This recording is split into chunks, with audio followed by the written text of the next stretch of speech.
Здравствуйте, здравствуйте, дорогие! Я еще нахожусь на острове Корфу, и из него хочу вам еще передать немного атмосферы. В предыдущем видео я рассказала о своем опыте, как я была в роли целителя на фестивале «Колибри». В этом же видео я хочу рассказать вам о самом острове, как он устроен, куда лучше пойти, какой пляж выбрать, потому что я как путешественник, я люблю исследовать, люблю смотреть разные места, посещать, чувствовать. Поэтому в этом ролике поделюсь с вами именно этими моментами.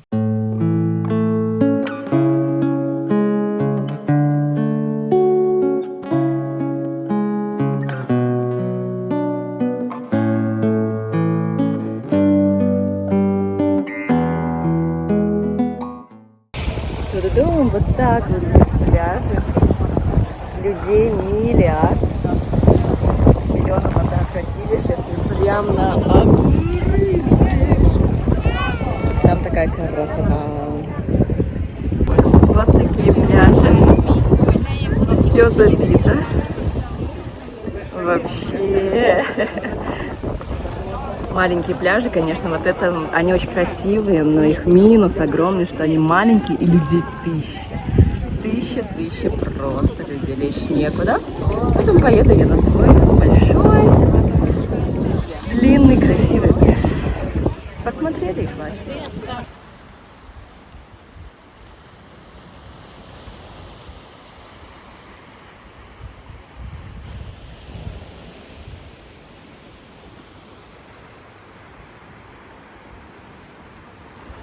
Могу сказать о ценах на Корфу. Я взяла черешню местную, орешки и 5 помидорков.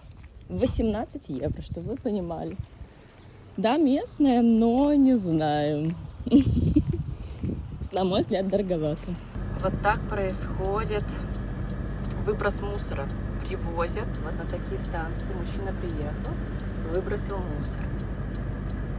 Отдельно, да, но раздельный мусор, но все равно, мне кажется, это дико неудобно. Но, опять же, как есть. Вот так интересно подвязывают такие сетки, оливки. Как я понимаю, что когда они созреют, чтобы они падали в эти сетки и собирать их так проще. Но это мои догадки, я не уверена. Потому что здесь они лежат на земле. Наверное, все-таки я права. Как думаете? Доброе утро. Вышла прямо из отеля с завтраком. Отель находится вот сразу здесь. Это уже я путешествую по западной части Корфу. По дороге к Палео-Кастрицу. Считается Палео-Кастрица самое красивое место. Я была, по-моему, 8 лет назад там. Мне оно очень понравилось, я его помню. Вот, посещу в этот раз. А сейчас я приехала на пляж, где уже камушки. То есть здесь абсолютно разные пляжи. Он широкий, красивый песок, но там камни и сразу глубоко, что я, в принципе, не очень люблю, но, опять же, кому как. Вот. Но красиво, горы вокруг окружают, такая как лагуна вокруг. Там тоже очень красивое место. Что я могу сказать о воде? Побережья разные, заходы разные и температура воды тоже разная.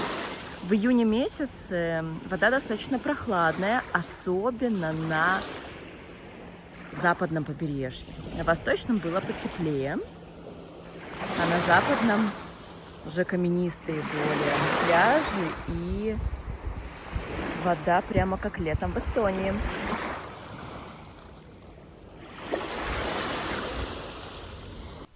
На этом волшебном острове все зависит от расположения.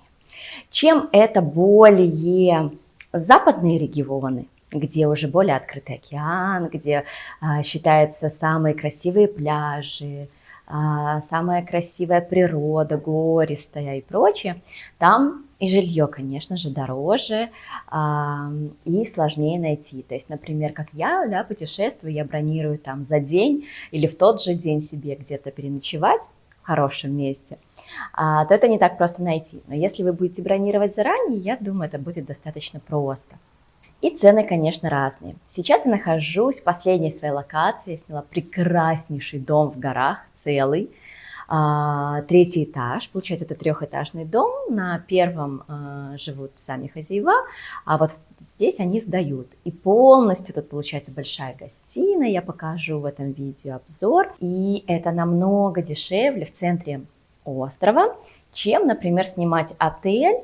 Как я вам тоже покажу, ужаснейший, как у меня получилось неожиданно, хотя по отзывам было ничего, в побережной части. Вот такой отель с виду. Там бассейнчик, в принципе, ничего, семейный, тут терраски. Вроде бы все цивильно, но номера я таких ужасных давно не видела. Вот такой мини-обзор. Значит, номер. Ванна, раковина забивается, туалет тоже работает с перебоями, благо есть горячая вода, а она на Корфу не везде, представляете?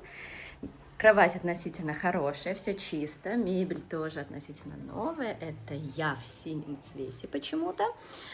И здесь, конечно, за что я на картинках и в букинге все было только с видом, такой красивый вид. Да, есть свой бассейн у отеля, но за стоимость, которую они предлагают, это недостаточно. Да, я понимаю, 3 звезды отеля, потому что я бронирую не заранее, бронирую, где есть место. Поехала на ночь, переночевала и поехала дальше. Как и обещала, проведу осмотр дома, который стоит в 2 раза дешевле, чем тот отель, который я вам показывала.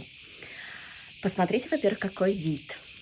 Открывается здесь первая терраса, вот с таким видом на горы. И мы заходим внутрь. Сначала гостиная. Здесь кухня небольшая. Кофе есть, кофемашина, чайничек. Здесь детская комната, очень цивильная, очень приятная.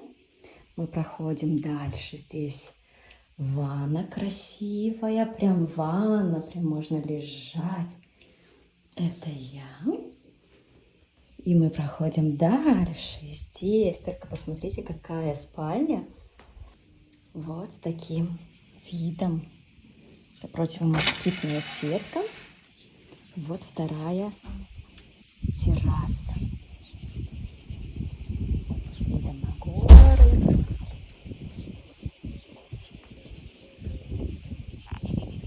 И вот это все за 50 евро, в отличие от 100 евро в том отельчике. На мой взгляд, сиди, наслаждайся, а кто с семьей, это вообще великолепно. Чудно. До моря тоже на машинке буквально 5-7 минут.